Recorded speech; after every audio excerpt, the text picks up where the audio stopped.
चलिए स्टूडेंट्स, हम video series start करते हैं। इस वीडियो सीरीज को स्टार्ट करने के पहले हम एक क्वेश्चन के ऊपर डिस्कशंस करते हैं। Why company is asking MCQs in a first technical round. Clear? कोई भी कंपनी अपने पूरे कैंपस के प्रोसेस में जो पहला राउंड होता है वहां पे एमसीक्यू क्वेश्चंस क्यों पूछते हैं, उसका रीजन क्या है? देखिए गाइस, उसका सबसे पहला रीजन है कंपनी ये देखना चाहती है depth of the preparations. Number एक, जो स्टूडेंट कैंपस के लिए अपियर कर रहा है वो कितना डिटेल में बारीक बारीक चीजों को पढ़ता है, ये देखना होता है कंपनीज को। सेकंड अप्रोच ये होता है code understanding.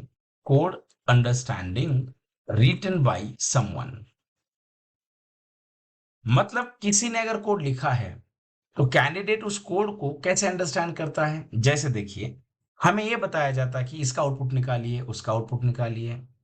Is it clear? तो इससे तो यह साबित होता है ना, कोड किसी ने हमें दिया है, उस कोड का मुझे रिजल्ट निकालना है, मतलब उस कोड को मैं कैसे अंडरस्टैंड करता हूं। एक एंड देन थर्ड अप्रोच ये होता है कि कैंडिडेट का approach to solve the code, मतलब कोड सॉल्व करते समय बच्चे का अप्रोच क्या है। ये तीन चीजें बहुत मायने करती है अगर किसी भी कंपनी को सही तरीके से कैंडिडेट को फिल्टर करना है तो, एज अ डेवलपर। सो चलिए गाइस, इसी एग्जाम्पल को मैं आपको एक एग्जाम्पल लेके ही ये पूरा का पूरा समझाता हूं। Just wait. चलिए हम एक बेसिक एग्जाम्पल लेते हैं और उस एग्जाम्पल के जरिए ये तीनों पॉइंट्स मैं आपके क्लियर करता हूं। जैसे मैंने अगर लिखा hash include stdio.h, hash include conio.h, void main get ch is here। मैंने अगर लिखा clr scr इन ये equals 3 comma B equals two plus plus ये इनटू प्लस ये इनटू प्लस ये, printf स्लैश एन ये equals to percent D, B equals to percent D, ये कॉमा बी। सो गाइस बताइए क्या आंसर आएगा इसका। जैसे किसी ने अगर आपसे पूछा what will be output of this code, इस कोड का क्या आउटपुट आएगा। चलिए आप सोचिए, मैं 2 मिनट के लिए वीडियो पॉज करता हूं। सॉरी, यस, बताइए क्या आउटपुट आएगा इस कोड का। अगर आप लॉजिकली देखते हैं गाइस, तो इस कोड का आउटपुट आता है A equal to 6, B equals to 216, ये आउटपुट आता है। बट गाइस यही कोड मैंने पिछली बार एक वर्कशॉप लिया था एक कॉलेज में, नाम नहीं बताता हूं, वहां पे जब पूछा था तो लगभग 80% लोगों ने बताया था सर ए का वैल्यू 6 आएगा और बी का वैल्यू 120 आएगा। ऐसे 80% लोगों ने मुझे बताया था। बट इसका जो आउटपुट है ये आता है A equal to 6, B equal to 216। चलिए मैं रन करके दिखाता हूं। अभी देखिए ये मैं आपको सॉल्व करके दिखाता हूं कि ये ऐसे कैसे आ गया।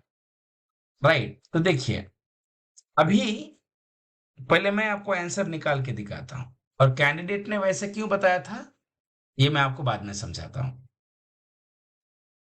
चलिए, जैसे देखिए स्टूडेंट्स, अभी अगर आप आते हैं और अगर आपको लगता है कि ये कोड सॉल्व करना है तो आपको सबसे पहले एक चीज पता होनी चाहिए, दैट इज एक चीज पता होनी चाहिए, हम उसे कहते हैं ऑपरेटर प्रायोरिटी। याद रखिए, ये कोड सॉल्व करने के लिए आपको ऑपरेटर प्रायोरिटी पता होना बहुत इंपॉर्टेंट है। अभी ऑपरेटर प्रायोरिटी का मतलब क्या है, इसके ऊपर हम वीडियो आगे बनाएंगे। ऑपरेटर प्रायोरिटी का मतलब होता है जब आपके पास मल्टीपल ऑपरेटर आते हैं तो कौन सा ऑपरेटर पहले रन होगा। देखिए इस इक्वेशन की बात अगर आप करते हैं तो इस इक्वेशन में मेरे पास दो ऑपरेटर्स हैं, एक है प्लस प्लस, एक कौन सा ऑपरेटर का इस प्लस प्लस है, कि जो प्री इंक्रीमेंट फॉर्मेट में है और एक है मल्टीप्लीकेशन। ये दो ऑपरेटर मेरे पास है, बट चलिए सॉल्व करते हैं। मान लो गाइस कि this is your C compiler, ये आपका कंपाइलर है। तो सबसे पहले तो ये क्या करेगा, मेन जब यहां पे आ जाएगा इंट ये इक्वल टू 3, इसका मतलब ये है गाइस ये मेरे मेमोरी में आ गया। जैसे भी मेरे मेमोरी के अंदर आ जाएगा यहां, तो यहां मेमोरी के अंदर जैसे यहां पे आएगा तो मेरे मेमोरी में दो ब्लॉक बने हैं, एक है ये, एक है बी। ऐसे दो ब्लॉक मेरे पास हैं, एक का नाम है ये और एक का नाम है बी। ऐसे दो ब्लॉक हैं। देखिए ये की बात अगर मैं कर रहा हूं तो ये की वैल्यू है 3।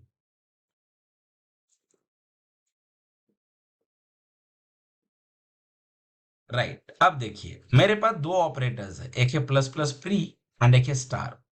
तो आपको बताऊं गाइस, ऑपरेटर प्रेसिडेंस के हिसाब से नोट, यहां देखिए मैं लिख के देता हूं आपको अंडरस्टैंड होने के लिए। Note, as per operator priority plus plus pre increment has higher priority than star और मल्टीप्लीकेशंस। मतलब इन दो ऑपरेटर की अगर हम बात करते हैं तो यहां प्लस प्लस का प्रायोरिटी ज्यादा है। मतलब यहां आपका कंपाइलर सबसे पहले प्लस प्लस को ये सॉल्व करेगा और इसका जो एसोसिएशन है, इसका जो एसोसिएशन है, ये आगे एसोसिएशन वगैरह क्या है क्या नहीं मैं आपको आगे के वीडियोस में पढ़ाऊंगा। ये एक्चुअली मैंने series topic by topic start करेंगे, बट एक एग्जांपल बता रहा हूं। देखिए एसोसिएशन की बात अगर आप करेंगे तो ये राइट टू लेफ्ट होता है, राइट टू लेफ्ट। अब ये राइट टू लेफ्ट मतलब क्या है, सबसे पहले ये सॉल्व होगा, ये वाला प्लस प्लस। देखिए जब ये प्लस प्लस सॉल्व होगा तो यहाँ पे आपका जो ये है इसका वैल्यू 4 बनता है। मतलब पहले आपका ये 3 था, एक से बढ़ा तो ये 4 हो गया। मतलब यहाँ पे आपका जो ये है ये यहाँ 4 हो गया। उसके बाद में मल्टीप्लाई नहीं होगा, उसके बाद में गाइज ये सेकंड ऑपरेटर सॉल्व होता है, ये वाला। जब ये वाला सॉल्व हो जाएगा देखिए, तो यहां आपका ये ऑपरेटर सॉल्व होने के बाद इसका वैल्यू होता है 5।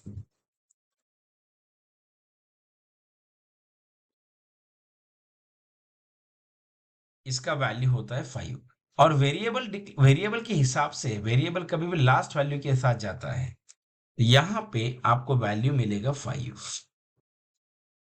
उसके बाद गाइस जब ये ऑपरेटर आपका प्लस प्लस ये सॉल्व होगा, मतलब ये, तब यहां वापस से ये बढ़ेगा, तब आपका जो ये है इसका वैल्यू होगा 6।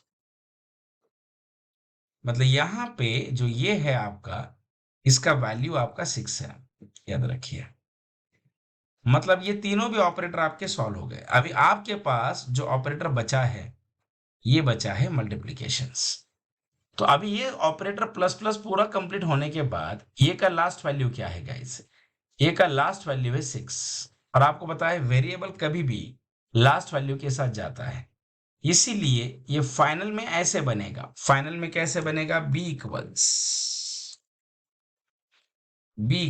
ये इंटू ये that is 6 into 6 into 6 that is 216। ये ऐसे बनता है। तो ये जो 216 है, देखिए 6 into 6 कितना होगा, 6 into 6 होगा 36। राइट, और बाद में फिर 36 into 6 की बात अगर हम करेंगे तो ये आता है 216। तो ये जो 216 है ये बी में चला जाएगा, ये तो कहाँ जाएगा, ये जो वैल्यू है 216 ये जाएगा बी में। तो यहां देखिए ये का फाइनल वैल्यू था 6, बी का था 216, इसीलिए इसका आउटपुट आता है a equal to 6, B equal to 216। अभी देखिए मैं आपको बता रहा हूं, मैंने आपको शुरू में बोले थे कि कोई भी कंपनी अपने फर्स्ट टेक्निकल में एमसीक्यू क्यों पूछती है, तब मैंने आपको ये 3 क्वेश्चंस बताए थे। क्या क्या बताया था, डेप्थ ऑफ प्रिपरेशन क्यों, यहां देखिए नॉर्मल तौर पे स्टूडेंट्स ऑपरेटर पढ़ते हैं, बट सबसे इंपॉर्टेंट इग्नोर क्या कर देते हैं, दे ignore the priority of operator. But वो ऑपरेटर प्रायोरिटी सिर्फ अरिथमेटिक की पढ़ते हैं 80%, 20% स्केप, राइट। वो साथ के साथ ऑपरेटर जब एक साथ आते हैं तो इसीलिए मैंने कहा था डेप्थ ऑफ प्रिपरेशंस। देखिए हमने ऑपरेटर के साथ ही डील किया है, बहुत अलग तरीके से किया है। Code understanding written by someone का मतलब क्या है, ये कोड आपको कंपनी ने दिया है, आपको इसका आउटपुट निकालना है, मतलब आपको इस कोड का अंडरस्टैंडिंग होना चाहिए। और approach to solve the code का मतलब ये है कि ये भले एक लाइन का कोड होगा, बट आप इसे हल्के में नहीं लेंगे, ये बहुत इंपॉर्टेंट है। मतलब ये होता है ना, इससे स्टूडेंट का सीरियसनेस समझ में आता है। अगर कोई बच्चा एक लाइन के कोड को इतना डिटेल में जाके अगर उसके बारे में सोच सकता है, तो कल जाके कोई कंपनी जब आपको कोई एल्गोरिदम बनाने कोई टास्क दे देगा, तो आप उस टास्क के बारे में कितना सीरियसली सोचेंगे। ये उसके पीछे का अप्रोच होता है। यस। अभी देखिए गाइज, यही क्वेश्चंस मैं रिपीट से लिखता हूं, यही क्वेश्चंस मैंने लगभग 2-3 वर्कशॉप में पूछा था, तो वहां मुझे ऐसा आंसर मिला। तो यहाँ जब मैंने बहुत जगह पे, मतलब एक दो जगह पे मैंने क्वेश्चंस पूछा था, तो मुझे बहुत सारे जगह पे स्टूडेंट के रिप्लाई आ गए कि सर बी का वैल्यू 120 आएगा और ए का वैल्यू 6। ये 120 कैसे, मैं बताता हूँ। उन्होंने क्या सोचा होगा कि यार इनिशियली ए का वैल्यू क्या है। देखिए इनिशियल लेवल पे, इनिशियली उन्होंने ये सोचा होगा कि ए का वैल्यू 3 है, तो फिर उन्होंने ये सोचा ऐसे 4 × 5 × 6, ये गलत है। देखिए तो 4 × 5 उनको क्या लगा होगा 20, सो 20 × 6 उनको लगा होगा 120, ऐसे नहीं है। देखिए गाइस, इसीलिए मैंने आपको बोला था कि way to think about the problem statements. हाँ, ये इसका आउटपुट थोड़ा बहुत चेंज हो सकता है जब कंपाइलर बदलेगा, but guys turbo C plus plus मैंने इसीलिए लिया है, इट इज स्टैंडर्ड कंपाइलर और it is standard tool for TCC standard है। मतलब ये बहुत पुराना कंपाइलर है और इसके अंदर बहुत अच्छे से हम सी को गेन कर सकते हैं। Getting my point. इसीलिए ये 3 पॉइंट आप ध्यान में रखिए। ये 3 पॉइंट इसीलिए मैंने बताया था कि भले ये कंपनीज के अंदर फर्स्ट राउंड में छोटे छोटे चीजें पूछी जाएगी, बट उसका डेप्थ बहुत होगा। वो सॉल्व करने के लिए बच्चे का प्रिपरेशन बहुत ही तगड़ा लगता है। इसीलिए तो प्रोडक्ट बेस्ड कंपनीज की बात अगर हम करते हैं, तो 100 में से सिर्फ 10-15 लोग ही पहला राउंड निकाल पाते हैं, दूसरे राउंड में और लास्ट में 100 आउट ऑफ 4-5 लोग ही सेलेक्ट हो पाते हैं। ऐसा क्यों? क्योंकि उनका टेक्निकल डेप्थ बहुत स्ट्रांग होता है। Is it clear? और मैक्सिमम अगर आप देखेंगे ना, तो लोग बेसिक को ज्यादा प्रेफरेंस देते हैं as a freshers. Clear? Thank you.